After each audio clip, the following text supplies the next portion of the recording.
기독교 세계관이라고 했을 때 강의에서 항상 기독교 세계관의 꽃은 기독교와 문화라고 볼 수 있습니다. 여기서 우리가 기독교 세계관이 뭔가를 조금 감을 잡는 시간이라고 볼 수 있거든요. 그래서 오늘은 영상과 함께 이제 하게 될 건데요. 첫 번째 영상, 기생충 영상부터 틀어주십시오. 전체를 다 할 수는 없으니까 제가 몇 가지만 좀 다루면서 기독교 세계관으로는 이런 것들을 어떻게 보는가 이걸 지금 해볼 건데요. 지금 이 영화 기생충 속에서의 세계관은 크게는 계급사회를 지금 얘기하고 있습니다. 영화에서 이거를 지금 얘기하고 있는 거예요. 근데 영화라고 하는 것이 언제나 무엇을 반영하는 거지요? 현실을 반영하는 거죠. 그죠? 현실을 과장하거나 아니면은 현미경처럼 확대해서 보는 것이 영화라고 할 수 있습니다. 그렇다고 한다면은 이 작가, 봉준호라고 하는 감독은 사회 속에 있는 계층의 차이를 좀 확대하고 강조해서 우리가 사는 이 세상, 한국 사회 속에도 빈부라고 하는 것이 계급을 만들고 있다라고 관점을 가지고 영화를 지금 만들고 있는 거예요. 이해되셨죠? 그런 점에서 계급 사회를 이 영화 속에서는 냄새로 나누게 됩니다. 왜냐면은 아까 봤던 그 아버지, 그러니까 김기사고 이제 그 아들이 이제 기우고 그 다음에 딸이 제시카, 기정이 이렇게 되는데요. 이 네 가족이 나중에는 다 그 집에 다 취업을 하게 돼요. 영화 안 보신 분은 스포 당했다고 억울해하지 마시고 이거는 강의니까요. 그래서 제일 처음에 우연치 않게 친구 소개로 부잣집에 과외로 들어갔는데 미술 선생님으로 자기 여동생 일리노이 나왔습니까? 안 나왔습니까? 안 나왔어요. 일리노이 근처도 안 가봤어요. 빵집이나 일리노이 빵집 가봤을지 모르겠지만 안 가봤어요. 그랬는데 일리노이 나왔다고 해서 미술 선생님으로 취업을 시킵니다. 그 다음에 아까 전에 그 남편 있죠. 그 집 주인 남편. 그 집 주인 남편의 기사로 자기 아버지를 집어넣습니다. 또 마지막으로 그 집에 방금 아이가 화살을 쐈을 때 따라가던 아주머니가 한 분 계셨죠. 집안일 도우시는 아주머니인데 그분을 쫓아내고 마지막으로 누가 들어갈까요? 엄마가 들어가는 거예요. 그리고 이제 완전히 기생하게 되는 것이죠. 자, 그렇게 기생을 하고 있을 때에 아들이 이렇게 얘기해요. 기사님하고 아주머니하고 냄새가 똑같아. 그리고 기사님하고 선생님하고도 냄새가 똑같은 냄새가 나요. 이런 얘기를 하는 장면이 있어요. 그게 이제 단적으로 보여주는 장면인데 그게 뭐냐? 바로 반지하집에서 살고 있는 그 곰팡이 냄새가 몸에 배어 있다 보니까 그 집에 자기가 일리노이를 나왔고 뭐 대기업 총수 운전수를 했다고 뻥도 치고 그 전에는 어떤 뭐 어느 집에 또 있었다고 했던 것들이 다 사실이 아니라는 것이죠. 그렇게 겉으로 말로는 거짓말을 하고 있어도 자기 몸에 배어있는 냄새는 없앨 수 없다라고 하는 것이 계급의 인간 계급이라고 하는 게 나누어져 있다라고 하는 것을 지금 얘기하는 거예요. 그러면서 이 영화에서는 뭘 얘기하고 있는 거냐면 이 계급을 바꿀 수 있다고 하는 걸까요? 못 바꾼다고 하는 걸까요? 못 바꾼다는 걸 지금 얘기하고 싶은 거예요. 예를 들어서 옷을 아무리 멋진 옷을 입어도 이 인간은 원래 어디 사는 존재예요? 곱등이 같은 기생하는 존재잖아요. 그 사람은 옷을 갈아입어도 냄새가 안 빠진다 이런 것을 상징적으로 보여주는 거예요. 그런데 마지막에서 보면은 어떤 장면이 있냐면 이 영화의 최대 반전이 뭐냐면 아까 그 아주머니 있지요. 그 아주머니가 사실은 그 남편을 그 집 지하 창고에다가 숨겨두고 이해가 안 되시겠지만 숨겨두고 자기 남편이 그 집에 기생하고 있었어요. 그랬는데 이 아주머니 그 원래 일하던 분이 쫓겨나게 됐잖아요. 그러면 이 남편이 지금 지하 창고에 숨어 있는데 누가 밥을 주겠어요? 안 주겠어요? 안 주겠죠. 그래서 이 원주인이 숙주인 원주인이 놀러 갔을 때 이 아주머니가 띵동하고 와가지고 잠깐만 뭐 좀 꺼내 갈게요 하고 들어오게 된 거예요. 그때 무엇이 밝혀지냐면 이 집 지하에 다른 방공호 공간이 하나 있고, 이 영화의 결정적인 스포입니다. 네, 방공호가 있고 거기에 이 여자분의 남편이 살고 있었다는 게 이제 드러나게 되는 거예요. 자, 그런데 지금 들어온 이 4명의 가족과 2명의 가족이 있지요. 그랬는데 이 2명의 가족은 이 4명이 들어온 바람에 쫓겨나게 된 거잖아요. 쫓겨나게 됐고 둘 다 사실은 기생하고 있던 존재들이었지요. 근데 그 밑에 부분을 보시면은 이제 둘 다 가정부가 돼서 둘 다 가족을 책임지는 엄마가 지금 있다 칩시다. 근데 이 두 가정이 만났을 때 어떻게 됐겠습니까? 아, 여기 밑에 사셨네요. 그래, 고생 많으셨다.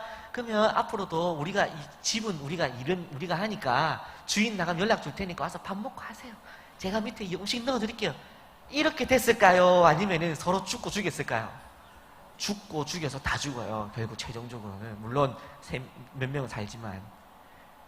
이게 무슨 얘기냐면은 기생충들은 부자의 재산을 빼앗아 먹기 위해 자신들끼리 서로 죽고 죽이는 싸움을 하게 되고, 이 세상은 절대적인 부를 가진 부자들이 있으면 그들의 재산을 나누어 먹기 위해 영원한 가난을 벗어나지 못하는 자들끼리 싸우는 싸움을 살아가는 것이 우리네 세상이다라고 지금 작가는 세상을 바라보고 있는 거예요. 이게 무슨 관점이겠습니까?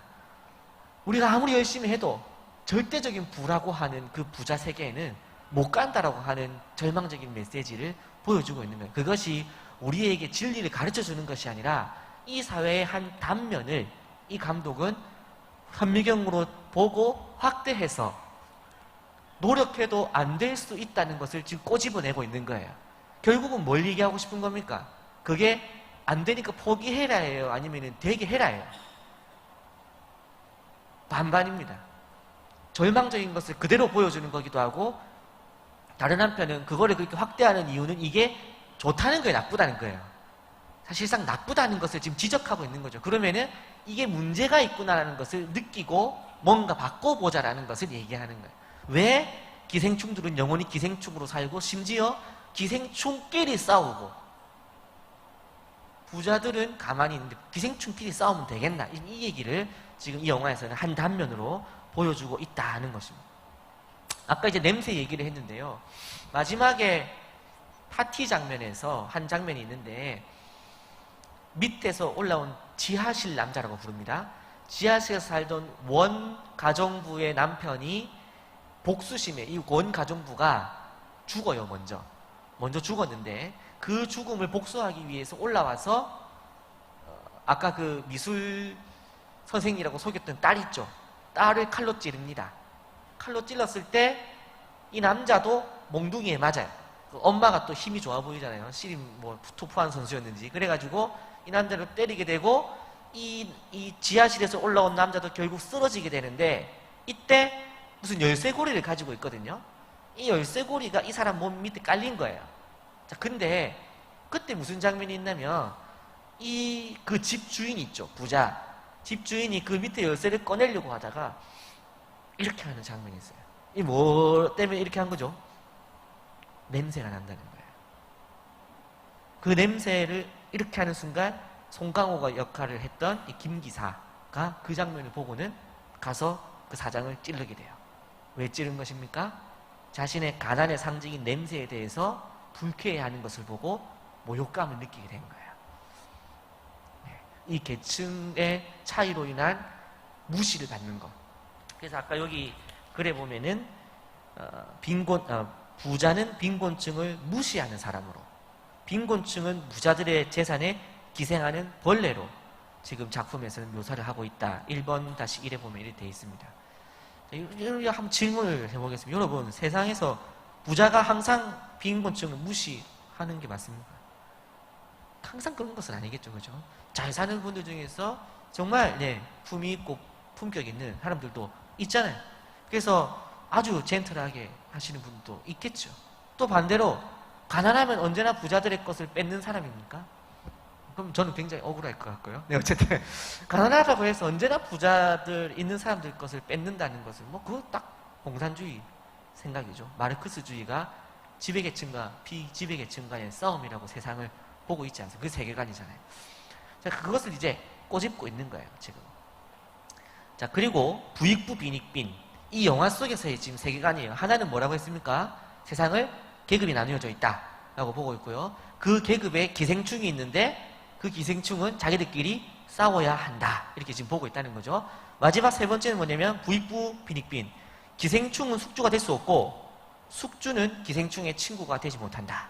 이렇게 지금 얘기하고 있다는 것이죠. 굉장히 절망적인 메시지이기도 하지만 굉장히 차가운 현실을 반영하고 있다고도 볼 수 있죠. 여러분 고등학교 친구들 중에서 지금 만약에 어디 기업 회장이 됐다 해보십시오. 전화해가지고 야 똥치라 땡치라 내 고등학교 네 23번 내 24번 기억 안 나나? 네 안 나는데요. 아니 그때 내 대학교 친구 아이가 아닌데요. 그렇게 하겠어요 안 하겠어요? 충분히 그런 일이 우리가 많이 보지 않습니다. 그런 일이 충분히 있을 수 있는 거죠. 여러분만 해도 어떻겠어요?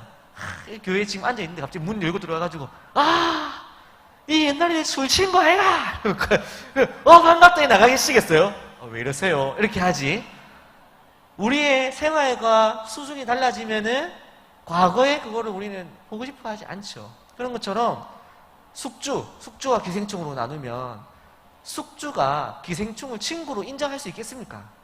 절대 인정할 수 없죠. 숙주 입장에서 기생충은 뭐예요? 나의 몸에 기생해서 나의 영양분을 빼앗아가는 벌레잖아요, 벌레. 근데 이 사회에서, 이 영화에서 보는 것은 사회에서 숙주 그룹이 있고 기생충 그룹이 있는데 숙주 그룹은 기생충을 뭘로 보는 거예요? 벌레로 보고 있다 이거예요. 그래서 지금 우리나라에서도 꽤 흥행을 했지만 외국에서 이 영화가 지금 그렇게 지금 흥행을 하고 있다. 왜냐면 너무 사회의 단면을 잘 묘사하고 끄집어냈다 이런 거죠. 그래서 김 기사 집안의 사람들은 속이고 빼앗아서 박 사장 집의 주인이 돼보려고 합니다. 그래서 그 영화 장면에서는 이 박 사장 가족이 다 여행 갔을 때 자기들끼리 이제 막 음식 해먹고 막 소파에 누워있고 막 해봐요. 그 집에서 정원에 나가보고 막 얼마나 즐겁겠습니까? 이 집 우리 집이 된 것 같이. 하지만 결국 그 집이 자기 겁니까? 아니죠. 근데 우리도 이제 그런 식으로 우리 인생을 살아가고 있지 않은가 이런 거. 내 거 아닌 걸 내 것처럼 살아가고 있지는 않은가 이런 것도 보여주고 있는 것이죠. 그러면서 뭘 얘기하는 겁니까? 결국 내 거 아닌 기생충은 진짜 내 거를 가져보지 못한다라는 것을 지금 보여주고 있다는 거예요. 월세는 평생 월세, 죄송합니다. 전세는 평생, 이런 걸 지금 얘기하고 있다는 거예요. 내 집도 아니면 좋다고, 내 집이라고 좋다고 하지만 결국 내 게 아니라는 거예요. 심지어 내가 주고 사도 그 땅은 내 땅이 아니잖아요. 이런 거를 이제 보여주고 있다는 것이죠. 슬퍼지십니까? 네. 자, 이거에 대해서 이 영화를 이렇게 보고 나면 자, 우리가 영화를 아들하고 본 거예요. 집에 가는데 아빠, 우리 집은 뭐야? 물어봤다 칩시다. 뭐라고 답을 하시겠어요? 기생충은 아니지. 뭐라고 정확하게 말은 못해요. 기생충은 아니고. 아빠 근데 박 사장 집 정도는 안 되잖아. 그래도 기생충은 아니야. 우리 반지 아니잖아. 우리 3층 살잖아. 이래 한다고 해서 아들이 우리는 3층이니까 이렇게 이해하고 끝나겠습니까? 그렇지 않죠. 우리가 기독교 세계관을 공부하는 이유는 이런 때에 성경의 가치관으로 이 영화를 해석하고 비판을 할 줄 알아야 된다는 점에서 이런 걸 배워요. 자, 그러면은 내용들을 한번 볼까요? 계급 사회에 대해서 성경은 뭐라고 얘기하는가? 갈라디아서 3장 28절. 너희는 유대인이나 헬라인이나 종이나 자유인이나 남자나 여자나 다 그리스도 예수 안에서 하나니라. 여러분 이 말씀들을 제가 성경 구절은 정확하게 검색을 찾았지만 이 영화를 이렇게 보는 동안 기독교 세계관을 계속 공부하고 또 신학을 공부해온 입장에서는 이런 말씀들은 계급이 딱 보이는 순간 종이나 헬라인이나 다 하나님 안에서 하나지 라는 생각을 먼저 스쳐 지나가게 돼요. 이게 우리가 기독교 세계관으로 정신을 무장한다라고 할 때 이게 이런 겁니다. 근데 이런 무장이 안 돼 있으면 계급이라고 하는 걸 딱 보여주고 영화에서 너무 멋진 스크린으로 보여주면 이런 그 기독교 세계관이 없는 사람은 무슨 청소년들은 뭘부터 받아들이겠습니까? 세상은 무슨 사회다? 계급 사회다. 우리 집은 기생충이다. 자, 반대로 우리 집이 잘 살아요. 그럼 어떻게 생각하겠어요? 우리 반에 저놈들은 뭐다? 기생충. 저것들이 다 우리 집의 걸 빼앗아 가려고 할 거야. 이런 관점을 가지게 된다는 거예요. 우리가 부자여도 문제고 부자가 아니어도 문제인 거예요. 기독교 세계관이었으면 인간을 그렇게 보게 된다는 것입니다. 성경은 뭐라고 얘기합니까? 다 그리스도 예수 안에서 하나니라. 유대인이나 헬란이나 종이나 자유인이나. 여러분 여기서 갈라디아서 얘기하는 종이나 자유인이라고 할 때는 진짜 신분 계급을 의미하는 거예요. 진짜 노예와 그의 주인이 그리스도 안에서 한 형제 자매다라고 예수님께서 가르치셨다는 거예요. 초대교회에서 그것을 믿었다는 것입니다. 여러분 그것은 정말로 혁명적인 메시지였던 것이에요. 이것이 기독교의 큰 가치였던 것입니다. 오늘날도 여전히 우리는 세상은, 자 그러면 결론부에서 다시 얘기하겠지만, 세상에서 만약에 실제로 계급이 있다 칩시다. 있을 수 있겠어요, 없겠어요? 있으면 우리는 슬프지만 있을 수는 있다 이거예요. 있지 않기를 바라지만 있다 해도 우리가 할 수는 없어요. 하지만 우리는 어떻게 해야 되느냐? 내가 만약에 기생충 그룹이다. 그래도 나는 어떻게 생각해야 돼요? 내가 그래도 그리스도 안에서 저 사람과 다르지 않은 존재를 가졌다는 것을 믿고 살아가는 게 기독교 세계관을 가진 그리스도인인 거예요. 또 내가 숙주 그룹에 사는 사람이다. 그러면 근데 그리스도인이에요. 그럼 어떻게 해야 됩니까? 저 기생충 그룹의 사람을 기생충으로 보지 않고 그리스도 안에서 한 형제인 걸로 인정을 하는 것이 그리스도인이라는 겁니다. 그래서 조선시대 역사에서 있었던 것, 지금 정확하게 기억이 안 나는데 어떤 교회에 장로님이 있었는데 그 장로님 집에 머슴이 있었어요. 근데 그 머슴이 먼저 신학을 해서 목사가 됩니다. 조선시대에 머슴이 목사가 된다는 게 원래 가능합니까? 안 돼요, 원래는. 근데 이 장로님이 머슴한테 니 공부를 잘 똑똑하니까 니 공부해서 목사 시켜준 거예요. 그리고는 머슴을 향해서 목사님 했다는 것이에요. 이렇게 한 것은 어디서 나온 것입니까? 왜 그렇게 했겠습니까? 그리스도인이기 때문에. 기독교의 성경적 가치관을 가지고 살아가기 때문에. 왜? 그리스도 안에서 종이나 자유인이나 유대인이나 헬란이나 다 그리스도의 자녀라. 이 믿음 때문에 자기의 모습을 향해서 목사님이라고 부를 수 있었다는 것입니다. 두 번째로 법조문으로 된 계명율법을 폐하셨으니 이 둘로 자기 안에서 한 세 사람을 지어 화평하게 하시고, 고신 신대원에 있는 길성남 교수님 이 한 세 사람을 이제 뉴 피플이라고 얘기합니다. 완전 그러니까 새로운 인종이라고 불러요. 새로운 인종. 무슨 뜻이냐면은 우리가 아무리 새로운 사람이 되었다고 해도 흑인 세 사람, 황인종 세 사람, 한국인 세 사람 이렇게 우리는 인식을 한단 말이에요. 그런데 그리스도 안에서는 흑인, 아시아인, 뭐 백인, 프랑스인 구분이 있겠습니까? 없겠습니까? 그게 없다는 뜻이에요. 그래서 둘로 하나를 만드셔가지고 맡김남을 허무셨다라고 할 때에 유대인과 헬라인 사이에 있던 큰 장벽들을 무너뜨릴 뿐만 아니라 인종과 민족과 국가의 벽까지도 다 뛰어넘는 그리스도 안에서의 한 형제됨. 이게 그리스도인이 가지는 인간에 대한 관점이라는 것입니다. 이게 얼마나 놀라운 가치입니까? 여러분, 우리가 이것을 제대로 안다면은 우리가 인간을 볼 때 어떻게 보겠어요? 인종에 따라서, 민족에 따라서, 빈부에 따라서, 권력에 따라서 그 인간의 가치를 평가하겠습니까? 그렇지 않죠. 우리는 어떻게 봅니까? 모든 인간은 복음 안에서 다 귀한 존재다. 이것을 우리가 자녀에게 가르쳐야 되는 거예요. 이것을 우리가 영화를 보면서 저렇게 보고 있지만, 그 장면을 보지만, 그래, 세상엔 저런 모습들이 있지. 하지만 난 그렇게 생각하지 않아. 해석할 수 있는 것이 기독교 세계관을 가진 관점으로 영화를 보는 방법이다. 두 번째, 기생충. 우리는 읽어볼까요? 에베소서 2장 10절 시작.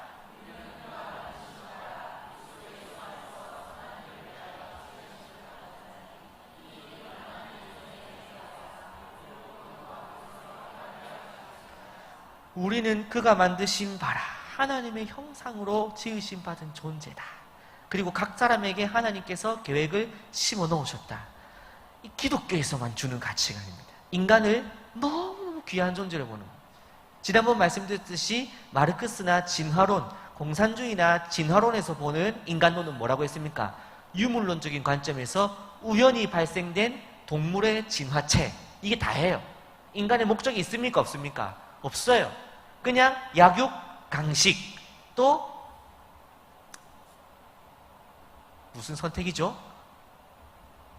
네, 그런 선택. 네. 그렇게 해가지고 이제 그렇게 이렇게 진화해 가는 것이 인간이라고 보는 게 전부인 거예요. 근데 유일하게 기독교에서만은 하나님이 뜻을 세우셔서 만세 전부터 여러분들의 이름을 아시고 그 인생의 목적도 세우셔가지고 이 땅에 우리를 보내셨다. 그리고 나를 사랑하신다. 언제부터? 만세 전부터. 언제까지? 영원까지. 이게 기독교에서 가르치는 가치관인 거예요. 그럼 공부 못하는 인간 죽어야 됩니까? 아니죠. 그러면은 운동 못하는 애들은 가치 없습니까? 우리 학교에서 제가 학생한테 그 장애인 인식교육이라는 게 있는데 그 인식교육을 하면서 질문을 했어요. 여러분, 장애인들은 여러분에게 어떤 느낌이에요? 이랬더니 공부 잘하는 애, 1등 하는 애 친구가 대답을 이렇게 합니다. 사회에 불편한 존재. 왜 그렇게 생각하는데 속도도 느려지고 손도 많이 가고 부서해야 되는 것도 더 많고 사회의 속도를 느리게 합니다. 이렇게 얘기하더라고요. 믿음이 없으면 그런 거예요. 기독교 관점이 없으면 인간을 능력과 또 힘과 그가 가진 재능으로 인간을 판단하게 되는 거예요. 인간이 그런 것입니까? 그렇지 않죠. 오늘 뭐라고 했습니까? 에베소서 2장 10절에서 우리는 그가 만드신 바라. 여러분, 그래서 우리가 기독교 가치관으로 볼 때는, 기독교 세계관으로 볼 때는 우리가 거울을 보면서 어떻게 해야 됩니까? 진짜 잘 만들었다 해야 되는 거예요. 해보십시오. 잘 만들었다. 은혜가 안 됩니까? 잘 만드는 게 이거가 이래 하지 마시고, 소원이 어찌됐길래 이래 만들어 이래 하지 마시고, 하나님께서, 주님께서 나를 지으셨답니다. 이거에 대한 확신이 우리가 있어야 된다는 것이죠.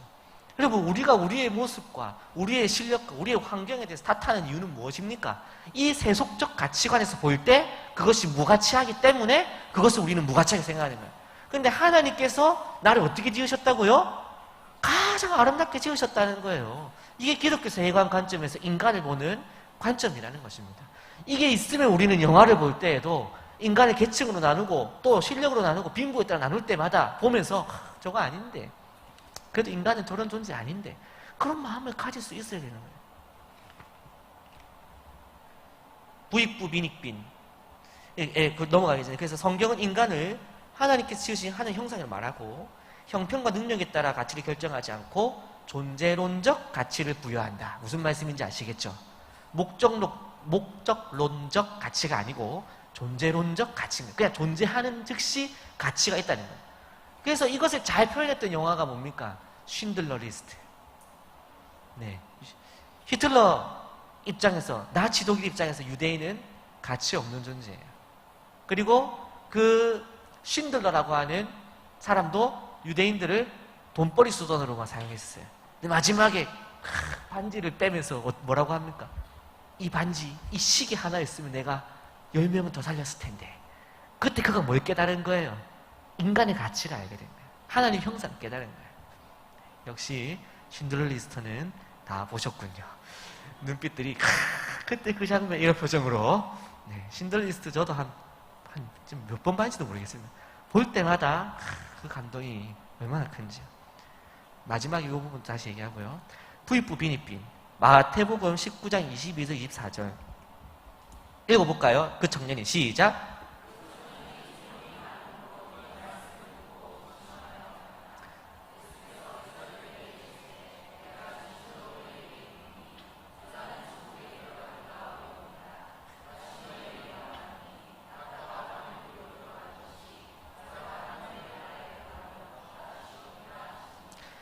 이 부분만 봤을 때 재물이 악한 것이다 이렇게 또 이해를 하시면 안 됩니다. 이거 지금 무슨 얘기를 하고 싶은 거냐면 그 밑에 지금 제가 정리를 해놨죠. 성경에서는 사람이 두 주인을 섬길 수 없다. 누가복음 16장 13절입니다. 그러면서 누구든지 재물과 하나님을 겸하여 섬길 수 없다면서 재물이 우상이 되기 쉽다고 지적을 하는데, 왜냐하면 우상 숭배는 더 하나님보다 더 사랑하거나 하나님보다 더 의지하는 것이거든요. 그러면 우리가 일반적으로 하나님을 사랑하지만 돈을 의지하거나 하나님한테 의지하지만 돈을 사랑하는 경우가 많아요. 그렇지 않으십니까? 그러시죠? 네. 그래서 재물이 적을수록 또 맞지만 오히려 재물이 더 우상이 될 가능성이 높은 것은 많을수록 그렇습니다. 제가 안 가져봐서 모르겠습니다만은 많으면 많을수록 재물이 하나님과 동등한 위치에 갈 수 있다고 합니다. 따라서 그리스도인은 재물을 구제에 사용함으로써 우상숭배의 죄에서 멀어져야 하고 그리스도인의 구제로 인해 가난한 자는 그 가난을 극복할 수 있게 해야 한다. 이게 기독교인이 보는 세속 물질에 대한 관점인 거예요. 자, 근데 일반적으로 세속에서는 물질 어떻게 본다고요? 가진 자는 더 가지고 없는 자는 빼앗긴다. 물론 성경에서도 가진 자는 그 가진 것을 더하고 없는 것은 그 있는 조차도 빼앗기리라. 그 말씀이 있지요. 근데 그 말씀을 불법 빈익변의 말씀으로 서포트해주는 그런 말씀이 아니에요. 하나님 말씀에 제대로 순종하지 않고 하나님 주신 달란트를 잘 사용하지 않으면 그것에 대해서 하나님께서 묻겠다는 말씀이지 부자가 돈을 더 많이 벌고 가난한 자는 더 못 번다 이런 뜻은 아니거든요. 성경에서는 물질에 대해서 부자가 되는 것도 좋지만 더 좋은 것은 돈이 많이 있다는 것은 무엇을 뜻하는 것입니까? 결국 많이 구제하라는 것이죠. 그 성경에서 보면은 하늘에 보물 창고를 쌓아두라. 거기는 좀도 썩지 않고 도둑도 들지 아니하느니라. 그게 무슨 말씀이십니까? 무슨 말씀입니까? 구제를 통해서 이 땅에 창고로 쌓지 말고 하늘에 창고로 쌓아두면 하늘나라 갔을 때에 내가 나누었던 구제들이 하나도 없어지지 않고 있으리라. 그 상급에 대해서 얘기하고 있다는 것입니다. 그렇기 때문에 그리스도인들은 애를 써서 열심을 내어서 돈을 벌고 그 돈을 가난한 자들을 향해서 힘든 자들을 향해서 아낌없이 쓰는 삶을 살아나가야 한다. 이게 우리의 재물관이라는 거예요. 자, 그러면 부자가 돼야 됩니까? 말아야 됩니까? 돼도 됩니다. 하지만 부자가 돼야 됩니까? 아니면 부자를 통해서 뭘 해야 돼요? 부자를 통해서, 재물을 통해서 나누기 위해서 부자가 돼야 되는 것이죠. 그 관점 우리는 가진다는 것이에요. 그 차이가 엄청난 차이인 것이죠. 자, 이제 또 두 번째 영상을 볼 때가 됐습니다. 신과 함께 영상 또 한번 보시죠. 자, 신과 함께는 방금 이제 얘기했듯이 한국적 사후 세계에 대한 세계관을 가지고 있습니다. 첫 번째로 보면 권선징악. 우리나라 사람들은 악인은 심판받고 선이 반드시 승리한다라고 하는 이 정의로운 마음들이 언제나 있습니다. 나쁜 놈은 반드시 어떻게 돼야 됩니까? 벌을 받아야 돼. 벌 받지 않는 나쁜 놈을 보면 우리 마음은 어떻습니까? 참을 수가 없는 거예요. 또 착한 사람이 억울한 일을 당하면 어떻습니까? 그거 못 견디는 거예요. 어떻게 해서든지 그 억울함을 풀어주고 원혼을 풀어줘야 되는 게 우리의 마음인 거죠. 근데 이건 그리스도인의 생각과는 전혀 상관이 없는 거예요. 뒤에서 다시 얘기하겠습니다만은. 자, 그래서 한국적 세계관에서는 인간의 삶의 끝에 심판이 있고 각자 죄값을 치른다. 김장훈은 나쁜 일을 하지 않은 귀인으로서 마지막에 어떻게 죽은 거냐면 원래 처음에 사람을 구하려고 하다가 이제 폭발을 하면서 죽은 거예요. 그러니까 저승길에 처음 탁 발을 디딜 때부터 그 저승사자들이 귀인으로 지금 모시고 있는 귀인. 착하게 죽은 망자. 귀인이라고 그러죠. 그래서 7개의 지옥을 이제 얘기를 합니다. 7개의 지옥이면 우리는 기독교에서는 7가지 대죄, 교만, 나태, 분노 뭐 이렇게 가는 것 있는데 이게 이제 대부분의 지옥에 대한 관점들이 비슷한 세계관들이 있어요. 왜냐면 제일 먼저 이제 이런 관련된 소설이라고 할 수 있을까요? 단테의 신고. 그 영향을 좀 받고 있는 것이죠. 그러면서 동시에 불교적 세계관하고 짬뽕이 되면서 이런 영화가 탄생하게 된 것입니다. 자, 하지만 이 영화에서도 보면 알겠지만 이 사람이 귀인이었지만 나중에 찾아보면 털어보면 어떻습니까? 죄가 있습니다. 그래서 사람들이 보면서 그래 저렇게 착한 사람도 털어보면 죄가 있구나 이런 걸 느끼는 거죠. 그래서 외국인들이 이 영화를 보고는 자기의 삶을 그렇게 많이 돌아봤대요. 그래 내가 만약에 저 이렇게 무슨 염라대왕 앞에 서면은 나 구원받을 수 있을까 이런 생각들을 한다는 거예요. 그리고 목사님들이 보고 은혜를 그렇게 많이 받았대. 신과 함께를 보고는 우리 집사님 이거 보고 빨리 해결해야 되는데 이래서 얘기를 하면서 자기들도 나는 정말 구원받을 수 있을까 그런 생각들을 했다는 거예요. 이 구원에 대해서는 뒤에서 다시 말씀드리겠지만. 자, 그리고 운명론. 이 영화에서는 인간은 타고난 운명이 정해져 있고 그것을 거스를 수 없다. 김자원 같은 경우는 가난한 집에서 태어났기 때문에 결국은 그 가난을 이겨내기 위해서 살다가 그 가난 때문에 죽음을 당하는 거죠. 왜? 하루도 쉬지 않고 일하다가 죽은 거예요. 이 원작이 신과 함께라고 하는 웹툰 만화였는데 이 영화에서는 이 김자홍이 사람을 구하려다가 죽은 것으로 나타나지만 원작에서는 평범한 회사원이 하루도 못 쉬고 일하다가 그냥 피로누적으로 죽은 걸로 나와요. 그래서 너무너무 불쌍한 인생인 거예요. 결혼을 했나 뭐 그랬는데 죽었는데 아무도 찾아오지도 않고 아주 그냥 보잘것없는 인생으로 나오고 있습니다. 근데 이제 그것이 이제 한국적인 세계관에서 인간은 이제 앞에 영화하고도 기생충하고도 연결되는데 어떻습니까? 자기의 태생적 한계를 극복할 수 있다 없다? 할 수 없다. 참 희한한 세계관인 거예요. 네. 사람은 생긴 대로 살아야 된다. 비슷한 속담 뭐 있습니까? 송으로 시작하는 거?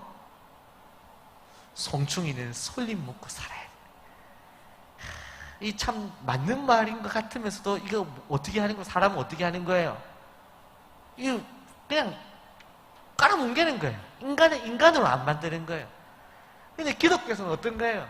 너는 하나님의 형상이야.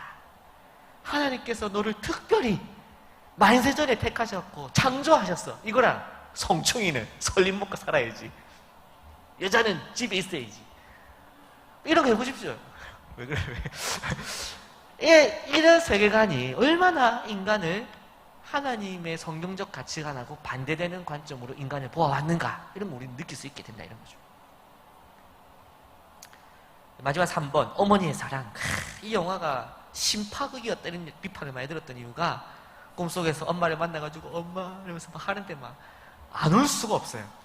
영화가 어떻게 돼 있냐면 거의 느낌이, 자 지금부터 우세요 이렇게 하는 거예요. 그 사람들이 이렇게 울어요. 얼마나 이 눈물을 뽑아내는지. 저도 이거 아내하고 그때 같이 봤었는데 어떻게 안 울려고 우나 안 울지, 이런 거 안. 가난을 이기지 못해서, 이게 얼마나 스토리가 슬픕니까? 가난을 이기지 못해서 농아인 어머니를 베개로 눌려서 죽이려고 그랬어, 김자홍이. 그런데 동생이 그 형을 밀쳐낸 거예요. 그랬더니 이 형이 동생을 막 때립니다. 그러면 엄마를 우리가 어떻게 키울 건데? 우리가 어떻게 할 건데? 둘이서 막 싸우는 거예요. 그때를 다시 그 장면을 돌아가서 엄마한테 가가지고, 지금 이 엄마만 혼자 이승에 살아있고 큰아들하고 둘째 아들하고 둘 다 죽은 상황인 거예요, 지금. 이 상황만 해도 벌써 지금 눈물은 지금 벌써 뽑아도 지금 한참 뽑았어요. 엄마가 두 아들이 먼저 죽었다, 이것만 해도 지금 벌써. 근데 엄마 농아야. 되겠어요? 감당됩니까? 근데 이 상황에서 아들 둘이서 엄마 꿈에 나타나는 거야. 그래서 엄마한테 엄마 미안해요 이러니까 이제 다 우르제끼는 거죠. 근데 엄마가 어떻게 합니까? 괜찮다, 제 연기를 좀 잘합니다. 괜찮다, 용서한다 하니까 어찌 되는 거예요? 전부 다 집에 있는 엄마 생각에 엄마 이제 하는 거예요.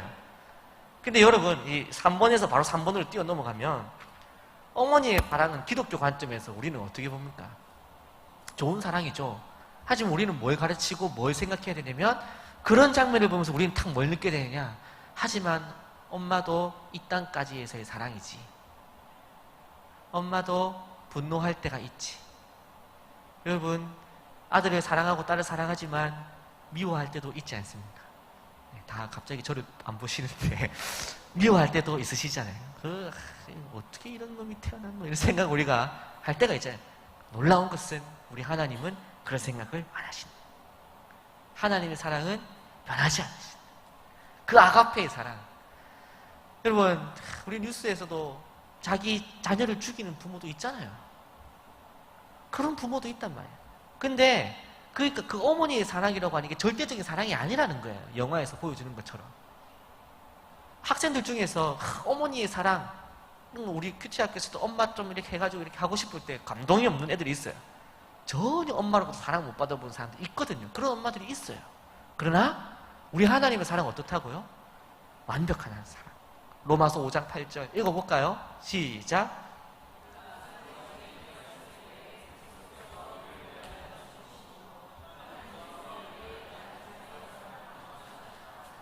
우리 하나님은 우리를 사랑하시되 자기 목숨을 내놓을 때까지 사랑하셨다는 이 사랑에 우리가 감동을 안 할 수가 없어요.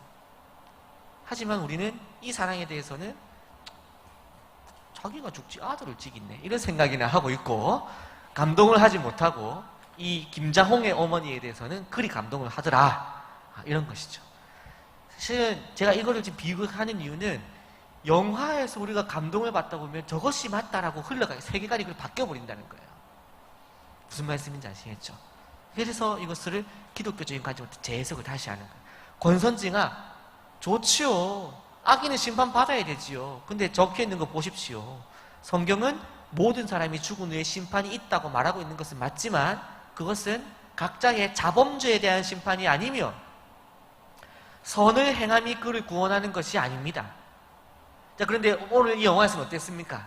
그의 행위가 그를 구원하고 있잖아요. 그 영화를 보고 나면 사람들이 무슨 생각할까요? 잘 살아야겠다. 잘 살아야겠다. 잘해야겠다. 부모님께 잘하고 사람들한테 거짓말하지 말고 나태하니까 아까 봤습니까? 막 뛰어가는데 위에 바위로 굴려버리잖아요. 그거 한번 걸렸다가 그 깔리기 싫어갖고 바다로 뛰어들면 그 철로 된 이빨을 가진 물고기가 살을 물어 뜯어요.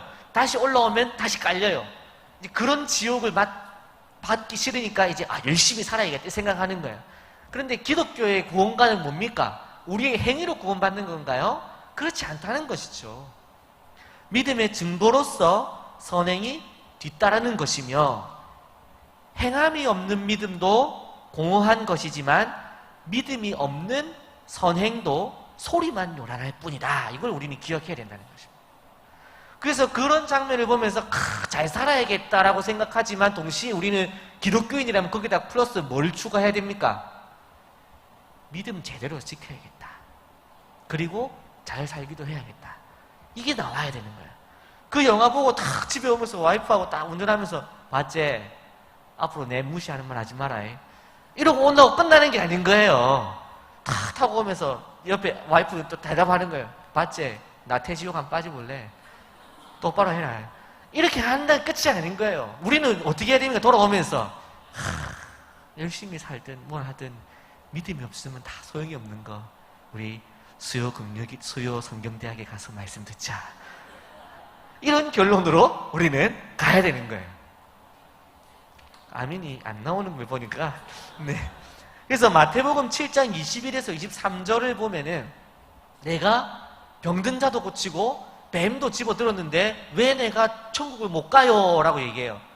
21절이 뭡니까? 나더러 주여 주여 하는 자마다 다 천국에 가는 것이 아니요 아버지께서 행한 대로 말씀하신 대로 행하는 자라야 간다라고 했단 말이에요. 그랬더니 어떤 사람이 와가지고 내가 주의 말씀대로 죽은 자도 일으키고 병든 자도 고쳤어 했더니 근데 난 널 도무지 모르겠다 이렇게 말씀하셨다는 거예요.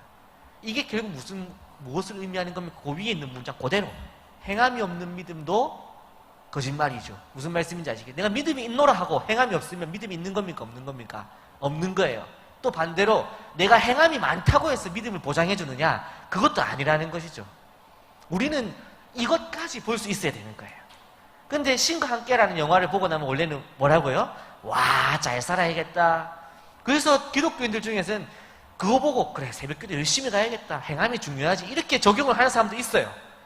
차라리 그거는 괜찮은 적용인데 잘 살아야겠다. 교회 가는 게 무슨 소용이고 이렇게 가면 어떻게 되는 거예요? 이상하게 흘러가는 거예요. 내가 내 옆에 있는 엄마한테 잘해야지. 내가 내 자식들한테 잘해야지. 교회 간다고 무슨 소용이고 이게 틀린 세계관을 가지고 오게 되는 것입니다. 세계관 싸움이 어떤 싸움인지 아시겠죠? 이 영화가 1000만 관객을 넘겼어요. 수많은 학생들이 이 영화를 보고 이 영화를 할 때 제가 작년 학교에 있을 때 전부 다 학생들이 영화 보고 오면 쌤, 신과 함께 봤어요? 전부 다 물어보는 거 봤지? 지옥 가면 무섭겠던데 어떻게 하면 돼요? 그럼 이제 제가 이제 설명을 해주려고 하면은 그런 거 말고 자기들은 이제 이미 답이 있는 거예요. 내 죄를 어떻게 해결할 수 있는가? 이거에만 빠져 있는 거예요. 그리고 내가 어떻게 하면 죄를 안 지을 수 있는가 이런 거 막 생각하는 거예요. 근데 우리는 그게 본질적인 문제가 뭡니까? 그리스도 안에서 해결을 받아야 되잖아요. 근데 이 영화의 관점으로는 뭐예요? 누가 해결하는 거예요? 내가 해결하는 거예요. 이 차이가 크다라는 것이죠. 자, 영화 여기까지 봤고요. 영화 대충 감이 오셨죠? 이렇게 볼 때 거기에 있는 세계관이 뭔지를 파악을 먼저 하고 그 다음에 그 세계관과 연결되어 있는 성경의 내용들을 생각해내는 것, 이런 것도 우리에게 필요한 거예요. 드라마를 보더라도, 뉴스를 보더라도, 또 친구하고 대화를 할 때도 그 장면 속에서 현재 흐르고 있는 사상의 흐름이 뭔지를 파악하고 그 다음에 내가 그러면 가져야 될 기독교 세계관은 뭔지. 그래서 이걸 하기 위해서 제가 지난 4주 동안 일반 사상과 일반 세계관을 그토록 설명을 한 거예요. 왜?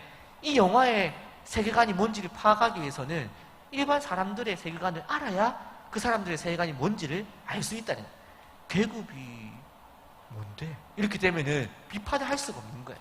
뭐가 문제인지를 알 수가 없는 것이죠.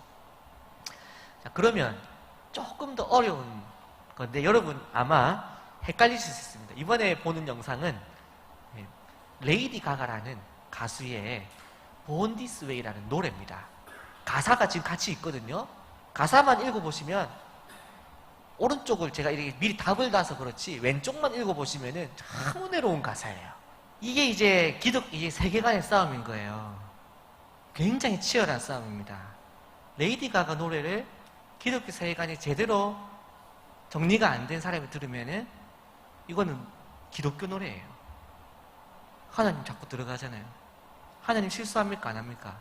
실수 안 하시 맞죠? 그리고 하나님께서 나를 이대로 지으셨다는 거 틀린 말입니까? 맞는 말입니까? 맞는 말이죠. 우리 모두는 다 슈퍼스타야. 맞는 말입니까? 틀린 말입니까? 맞는 말이죠. 하나님 앞에서 다 하나님 한 명 한 명 다 존귀한 존재니까. 근데 이렇게 하면서 레이디 가가가 지금 논리적인 구조를 만들고 있어요. 나는 하나님이 만들었어. 하나님은 실수하지 않으셔. 그리고 여기서부터가 출발이에요. 근데 난 동성애자야. 하나님은 실수하지 않으셔. 하나님이 날 만들었어. 그러니까 날 그대로 인정해줘. 이건 거예요. 이거를 못 이겨냅니다. 이 세계관 싸움에서 특히 이제 미국 사회나 북미 사회는 한국에서 나오는 노래들이나 영화들은 그 세계관이 신과 함께 같은 거면은 이제 단계로 치면은 1단계입니다. 1단계. 싸우기가 쉽습니다. 딱 보는 순간 저승사자? 아니지. 바로 갈 수 있어요.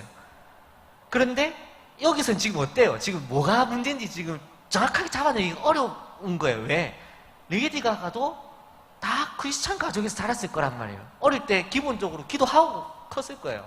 성경 말씀을 듣고 교회도 다니고 다 했을 거란 말이에요. 그 가운데에서 자기 혼자만의 정리가 나온 거예요. 뭡니까? 난 하나님 창조하셨구나. 아멘, 좋지. 하나님 실수하지 않으시네. 좋다. 근데 나는 왜 여자가 좋지? 여잔데? 근데 하나님 실수하지 않으신다고 했으니까 하나님이 날 이렇게 만들었구나. 이거는 LGBT, 레즈비언, 게이, 그 다음에 바이섹슈얼, 그 다음에 트랜스젠더들을 위해서 헌정한 노래예요. 그래서 모든 LGBT들이 가장 좋아하는 노래가 Born This Way. Born This Way가 무슨 뜻입니까? 이렇게 태어났어. 하나님이 나를 이렇게 만들었어. 이거예요.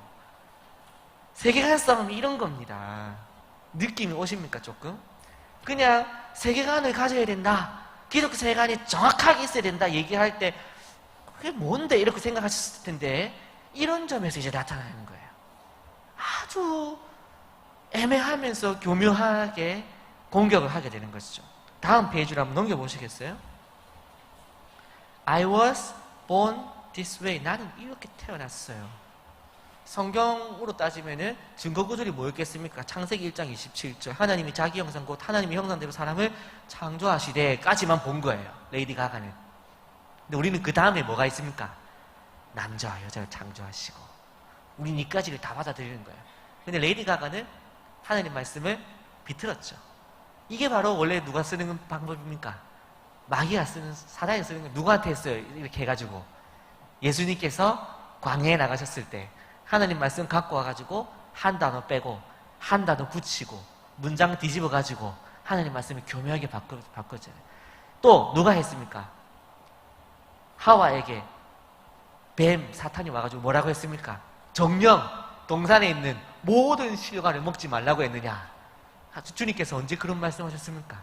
동산 중앙에 있는 선악을 얘기하는 과일만 먹지 말라고 했지. 근데 그거를 싹 바꿨잖아요. 마찬가지인 거예요. 하나님 우리 창조하셨죠. 근데 어떻게 해요? 남자와 여자로 성별에 따라서 창조하죠. 그 뺀 거예요. 아까 제가 말씀 계속 할 때 여러분들이 전혀 인지를 못해요. 하나님 창조했어요. 그 다음 뭐예요? 제가 아까 한 거 그 두 번째, 하나님은 실수하지 않으셔요. 근데 나는 동성애자예요. 그럼 원래로는 이게 이까지 올 수 있어요? 없어요? 이게 안 되는 거예요. 하나님이 나를 창조하셨어요. 어떻게? 남자와 여자로. 남자와 여자가 사랑하라고 주님께 창조하셨다는 거예요. 그러면은 실수하지 않으시지요? 그러면 여기 뭐가 돼야 됩니까? 남자는 남자를 사랑할 수 있어요? 없어요? 없고, 여자는 여자를 사랑할 수 있어요? 없어요? 없고, 이렇게 가야 되는 거예요. 이게 성경적 세계관인데, 이게 뒤집어지면 어떻게 되느냐? 하나님이 창조하셨고, 실수하지 않으시는데, 나는 동성애자예요. 이렇게 가게 된다는 거예요. 희한한 것이죠. 같은 성경을 가지고도 이렇게 장난을 칠 수 있다는 거예요. 민수기 23장 19절, 하나님은 사람이 아니시니 거짓말하지 않으시고 인생이 아니시니 후회가 없으시도다 했죠. 그러면서 그 말씀하신 바를 행하지 하신 말씀을 실행하지 않으시랴 이렇게 말씀하고 있잖아요. 근데 이 뒤에 거를 빼고 요 앞에 거만 생각하면 또 뭐가 되겠습니까? 이 레이디 가가 입장에서는 본디스에 하나님께서 내가 동성애자로 지으셨으니까 나는 바꿀 필요가 없어 라고 지금 생각하는 거잖아요. 근데 하나님께서 분명히 뭐라고 했습니까? 남자와 여자가 부모를 떠나 가정을 이루라고 했잖아요. 그러면은 그 말씀대로 행해야 되죠. 그 뒤에 있는 것까지 합치면. 그런 건 빼는 거예요. 자기 마음대로 성경을 갖다가 요리를 해가지고 사용하게 되는 거예요. 근데 많은 크리스찬들이 이런 장난에 속아 넘어가는 거예요. 하나님 말씀을 제대로 보지 않고, 제가 지난주에 그래서 성경 해석을 어떻게 해야 된다고 말씀드렸는지 기억하십니까? 첫째, 하나님 중심. 둘째, 저자 중심. 셋째, 문맥 중심이에요. 이거는 늘 기억하셔야 돼요. 하나님 중심, 그 다음에 저자 중심, 그 다음에 문맥 중심으로 읽어야 되는 거예요. 그 성경을 읽을 때 하나님께서 뭐라고 하는지를 보고, 그 다음에 저자 중심이라고 하는 건 뭐냐면 그 시대에 하나님께서 직접 글을 쓰셨습니까? 누구를 사용하셨죠? 그 시대에 살던 인간을 그 문화적 배경에 따라서 사용하셨죠? 그럼 그 정황과 상황들을 다 파악해야 되는 거예요. 그걸 가지고 읽어야 돼요. 그리고 문맥을 읽어야 돼요. 니 잘한다. 근데 그 앞 유리를 팍 깼는데 니 잘한다 했는데 주님께서 칭찬하신다고 하면은 맞는 말입니까? 틀린 말입니까? 틀린 거죠. 니 잘한다 이건 뭐예요? 우리가 엄마가 쨍그랑 깼을 때 잘한다 이렇게 무슨 뜻이에요? 주고 봐라 보면 이거죠. 거기서 잘한다 했을 때 아들이 잘했어? 더 깰까? 이렇게 되면 어떻게 되는 거예요? 이거 아니잖아요. 근데 우리가 성경을 그런 식으로 읽고 해석하고는 주님께서 잘한다 했으니까 나는 할 거야 이렇게 하면은 틀렸다는 거예요. 그래서 문맥 중심을 읽어야 됩니다. 그래서 우리가 기독교 세계관으로 이 성경적으로 싸움이 붙었을 때는 하나님 중심, 저자 중심, 문맥 중심으로 성경을 읽어가지고 다시 해석을 할 수 있어야 되는 능력이 있어야 되는 거예요. 그래서 우리가 매일 아침 큐티를 할 때, 매일 묵상을 할 때마다 그 훈련을 끊임없이 해나가야 되는 거예요. 그냥 짧게 그냥 묵상하고 내 마음속에 떠오르는 것에 너무 빠져가지고 하나님의 문맥과 저자와 하나님의 뜻과 전혀 상관없는 나만의 뜻을 발견하면 어떻게 됩니까? 난 하나님이 창조하셨고 하나님은 실수하지 않으시고 뭘로 이어집니까? 동성애자도 하나님께서 사랑하신다로 그냥 가버리는 거예요. 자, 그럼 여러분 질문합니다. 동성애자를 하나님 사랑하십니까? 사랑하지 않으십니까? 사랑하시죠. 동성애자도 하나님 사랑하십니다. 인간은 모두 하나님 사랑하셔요. 하지만 동성애라고 하는 그 행위에 대해서는 어떻게 하시겠어요? 미워하시겠죠. 이거 우리 또 구분할 수 있어야 되는 거예요. 이제 세계관 싸움이 뭔지 좀 아시겠습니까? 그러면 또 밑에 2번에 보시면은 요 이제 넘버링이 좀 잘못됐어요. 그냥 제가 읽을게요. 그래서 나에게 있는 문제와 나의 가치 문제를 지금 레이디 가가는 섞어버린 거예요. 내가 성적 지향에 대해 창조 섭리를 거스르는 것은 내가 잘못한 것이 아니라 하나님이 그렇게 만든 것이라고 하는 말장난을 지금 하고 있다는 것이죠. 근데 사실은 뭐예요? 그거 누구 문제였어요? 그 내가 잘못하는 거예요. 하나님의 뜻과 상관없는 삶을 사는 거예요. 근데 하나님 나를 이렇게 만들었다라고 이상한 논리를 지금 펼치고 있는 거죠. 그러면서 하나님은 실수하지 않는다며. 근데 나는 이렇게 태어났거든. 그러니까 내 성정체성에 대해서 인정해줘라고 지금 논리를 펼친다는 거예요. 대단한 논리입니다. 또 하나님의 섭리와 인간의 악함의 문제. 그러면서 뭐라고 얘기하냐면 이 세상에 다 하나님 섭리하시는데 왜 그 내가 있는 이것도 하나님께서 다 합력하여 선을 이루지 않겠나? 이렇게 얘기하는 거예요. 그것하고 그 하나님의 섭리 가운데에서 인간의 불순종으로 인한 범죄에 대해서는 생각하지 않는 거예요. 하나님께서 다 합력하여 선을 이루시죠. 맞죠? 그러면 우리는 이제 어차피 하나님께서 합력하여 선을 이루니까 가끔씩 살인도 하고 가끔씩 도둑질도 하고 해도 되죠. 그게 아니라는 거예요. 근데 성경을 아는 사람들이 이렇게 악용을 하는 거예요. 자기가 범죄를 탁 저질러 놓고는 뭐라고 합니까? 주님께서 합력하여 선을 이룬다 했는데 내가 이번에 이렇게 범죄함으로 인해서 범죄자들의 마음을 더 깊이 이해하게 하시고 앞으로 범죄자들 사역으로 나를 쓰시겠구나 이런 생각을 한다는 거예요. 그게 맞는 해석입니까? 틀린 해석입니까? 틀린 해석이에요. 그건 뭡니까? 그냥 잘못한 거예요. 그냥 그걸 그런 식으로 갖다 쓰면 안 되는 거예요. 이해하시겠죠? 자, 그래서 여기까지 하면서 기독교 여기 보면은 범죄를 혼합한 관점 뒤에 기독교 세계관으로 문화예술을 대하는 자세, 이게 오늘 강의 마지막이에요. 근데 이게 큰 3번이 돼야 되는데 요 뒤에 붙고 괄호 3번이 됐어요. 무슨 말인지 아시겠습니까? 자, 엔터 치시고 3점 찍고 기독교 세계관으로 문화예술을 대하는 자세 이렇게 한 다음에 1, 2, 3, 4, 5 이렇게 되는 거예요. 이해되셨죠? 그래서 첫째, 기독교 세계관으로 문화예술을 대하는 자세 1. 기독교 문화를 만들어라. 영화 오두막 한번 나중에 보시고요. 나니아 연대기 잘 아실 거고요. 래퍼 BY 이런 사람들 기독교 문화를 만들어라. 근데 저는 사실은 나니아 연대기 오두막 BY는 1단계라고 보면 1단계. 무슨 말씀인지 아시겠어요?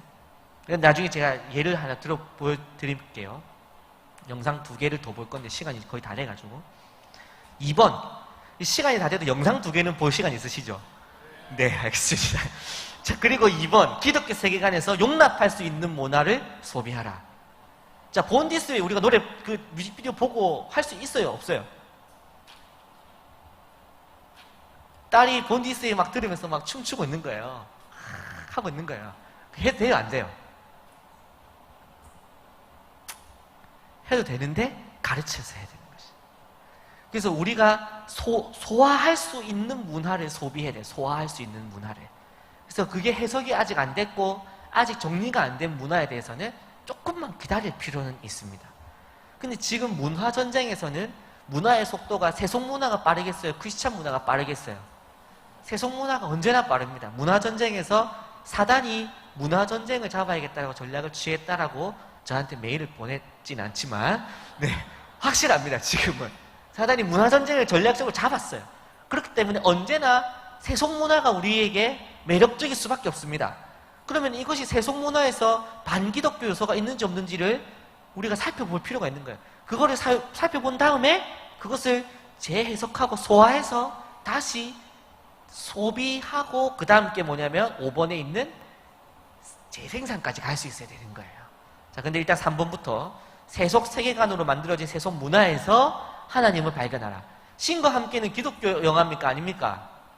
기독교 영화 아니에요. 근데 제가 아까 그 속에서 기독교적인 가치관에 대해서 설명을 충분히 했죠. 다 찾아낼 수 있어요. 어떤 영화에서든지 찾아낼 수 있습니다. 자, 마지막 그리고 네 번째, 세속 세계관의 세속 문화를 기독교 세계관으로 재해석하면서 소비하라. 이거는 방금 말씀드렸죠. 마지막, 기독교 세계관으로 만든 세속 문화를 창조하라까지 가야 됩니다. 뮤직비디오부터 빨리 봅시다. God's Plan, 드레이크 거 틀어주십시오. 이게 뮤직비디오하고 내용은 지금 전혀 상관이 없어요. 내용은 God's Plan 이렇게 하면서 그냥 사람들은 나한테 안 좋은 일이 일어나기를 바래. 내가 이렇게 유명한 가수가 되고 돈을 많이 버는 거 질투해. 그래서 내가 총 맞고 죽었으면 좋겠다고 생각해서 많은 거 나도 알고 있어. 하지만 내가 오늘까지 온 것은 내 노력으로 된 것이 아니라 누군가의 도움 때문이었고 이 도움에 대해서 나는 인정하고 있고 그리고 나는 누군가의 바램들처럼 나에게 안 좋은 일이 일어나지 않고 누군가로부터 보호받을 것이라고 나는 믿어. 그렇기 때문에 그것에 대한 믿음에 대한 결론으로 자기가 10억을 들고 현금을 들고 나가가지고 만나는 사람을 준 거예요. 그러면서 이거 왜 주세요? 가스플레인 주는 거예요. 여러분 그리스도인의 삶이라고 하는 게 뭐겠습니까? 막 싸워가지고 그리스도인이기 때문에 뭘 뺏어오는 삶 이런 것이 아니라 하나님 받은 은혜를 또 우리가 또 간증만 맨날 하잖아요. 하나님 은혜만 받아가지고 제가 참 감사합니다. 끝이야. 드레이크라는 저 가수가 래퍼인데 10억을 그냥 모르는 사람들이 준 거예요. 그냥 자신의 삶으로 자신의 믿음을 보여준 거예요. 그 노래를 통해서도. 이게 2018년도 최고의 노래였어요. 모든 사람들이 아까 영상에 보면 중간중간에 아저씨 사람들이 뭐라고 하냐면 땡스 갓, 땡스 갓 하는 거예요. 왜? 전혀 생각 못하고 가만히 있는데 드레이크가 갑자기 나타나는 거예요. 그래갖고 돈 얼마 필요해요? 예? 돈이요? 막 뒷걸음치는데 돈 얼마 필요해요? 2천만 원만 있으면 2천만 여기 있어 가져가세요. 내 한 번만 만나면 소원이 주님을 여기서 만나네. 바로 내가 무릎을 꿇었을 건데. 그런 거잖아요. 근데 여러분, 우리가 하나님을 만나 뵙기를 늘 원하잖아요. 근데 돈이 있으면 이렇게 쓰라는 거예요, 이렇게. 유명세가 있으면 이렇게 쓰라는 거예요. 기독교 문화와 기독교 세계관으로 싸운다고 하는 게 다른 게 없습니다. 네. 선한 영향력으로 싸워야 되는 거예요. 근데 옛날에 우리는 이거에 대해서 여러 가지 또 의견들이 있을 수 있겠지만 레이디 가가가 한국에 내한한다고 했을 때 반대 집회를 했습니다. 왜? 본디스웨이 같은 동성애를 이렇게 찬양하는 가수가 한국에 들어올 수 없다. 그래가지고 막 레이디 가가 공항 나가가지고 십자가 빨간 거 들고 막 북 치고 막 꺼져라 레이디 가가 막 이런 거지 하고 막 이게 기독교 세계관 싸움이라고 생각하는 거예요. 이게 싸움일까요? 이게 이기는 것일까요? 저는 그렇게 생각하지 않아요. 그것은 영향력이 없어요. 드레이크처럼 10억 정도를 들고 나가가지고 얼마 필요해? 5천 이게 예수님께서 하시던 사역하고 비슷한 거예요. 어떻게 보면. 그러니까 예수님이 가시는 데마다 사람들이 어땠어요? 수많은 무리들이 와가지고 주님 저도 좀 살려주세요 했던 거지. 그래서 기독교 세계관 우리가 이제 쭉 공부를 했는데 세계관 싸움은 치열한 싸움이고 전쟁이지만 그것은 물리적인 승리를 위한 것이 아닙니다. 이것을 우리는 늘 기억해야 됩니다.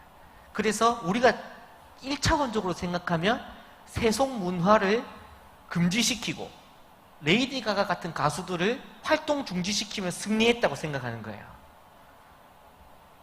맞을까요? 그것도 좋을 수 있습니다.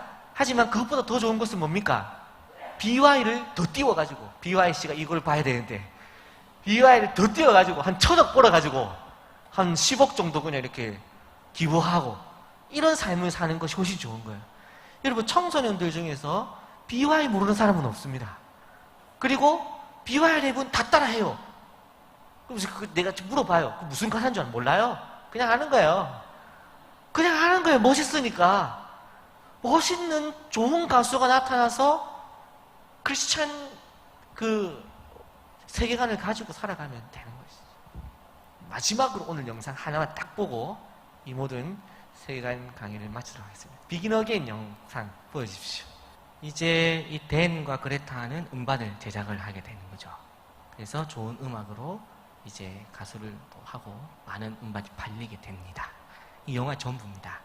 그리고 이제 댄은 딸과 아내와 관계가 회복이 되고 그리고 그레타는 전 남친이 다시 만나자 그래서 그의 콘서트 현장에 갔는데 내가 아까 전에 크리스마스 선물로 주려고 했던 그 노래를 콘서트장에서 부르고 있는 장면을 보면서 왠지 이 남자랑은 여기까지인 것 같다 하면서 떠나는 것이 영화의 이제 마지막 장면인데요. 여기서 이제 문제입니다. 방금 본 장면 속에서 우리가 기독교 세계관으로 우리의 자녀나 우리의 가족에게 설명해 줄 수 있는 장면은 어떤 장면이겠습니까? 맞추시는 분에게는 선물을 드리진 않습니다. 한번 맞춰보십시오. 시간 좀 드릴게요. 한 30초 정도. 네. 생각나는 거 있으면 얘기해 보세요. 그 장면은 뭐 이런 게 아닐까요? 뭐 이런 거.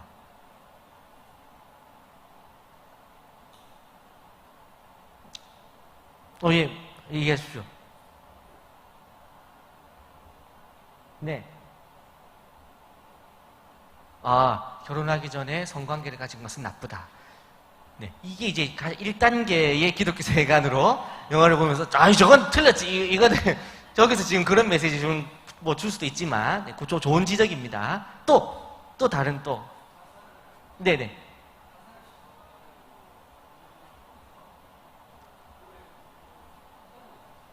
자살을 시도하려고 했는데 노래를 듣고 새로운 시작이 되었다. 요 장면은 맞아요. 요 장면은 맞는데 다른 설명이 좀 더 필요합니다. 지금 접근 잘 됐습니다. 한두 분만 더 해보고 제가 마무리하겠습니다. 청년 좀 4명 중에 1명 하세요. 그 보라색 티 빨리 하세요. 뭐라 한마디로 다 하세요. 잘 모르겠습니까? 네. 예. 자, 자살하려고 했는데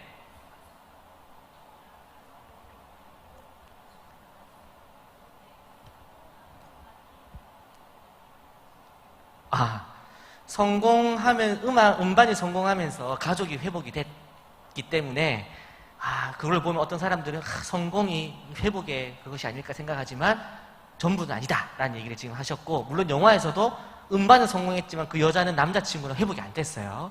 그러니까 그 성공이 전부가 아니라는 걸 이미 보여주고 있었죠. 한 번만 더 해보죠. 한 번만 더. 마지막으로 한 번만 더. 아까 그 자살하려는 장면에서 기독교 세계관적으로 볼만한 장면이 하나 있어요. 네, 오케이. 요게 이제 가정 예배할 때 자녀들이, 미안합니다, 제일 싫어하는 기승전 하나님 스타일이에요. 아무 상관없이 잘 가다가 갑자기 하나님이 도와주신다 이러면은 아이들이 듣다가 왜 거기서 하나님이 나와요? 이렇게 될 가능성이 높아요. 여기서 이제 마지막으로 이제 요거를 어떻게 설명을 드리냐면 이런 겁니다. 댄이라고 한 남자가 그레타가 노래하고 있는 장면을 봤어요. 자기는 지금 죽으려고 했어요. 근데 그레타가 노래를 하는데 갑자기 밴드가 없었는데 어떻게 보여요? 이 눈에는, 댄 눈에는 밴드가 막 보이죠. 그래서 이거는 세상적으로 풀이할 때는 어떤 거냐면은 각자에게, 이문세 씨에게 좋은 작곡가가 있었던 것처럼 또 유재석, 박명수에게는 유재석이라고 하는 파트너가 있었던 것처럼 각자에게 딱 맞는 영혼의 단짝이 있더라는 거예요. 이 세속적 관점 지금 얘기하는 겁니다. 그래서 영혼의 단짝을 만나면, 정말 딱 맞는 누군가를 만나면 내 인생에 새로운 전환점이 일어난다. 근데 그거는 맞는 얘기죠. 그죠? 우리 인생에서 내가 당신 만나서 인생 바뀌었어. 이런 거 있잖아요. 강호동 씨가 이문세의 별이 빛나는 밤에 우연히 참석을 했다가 거기 패널로 참석했던 어떤 사람이 당신 개그맨 한번 해봐라. 천하장사 인터뷰 왔는데 누구였겠습니까? 이경규예요. 이경규가 그날 너 개그맨 해봐라. 제가 무슨 개그맨을 해요? 나는 네가 국민 MC로 보이는데.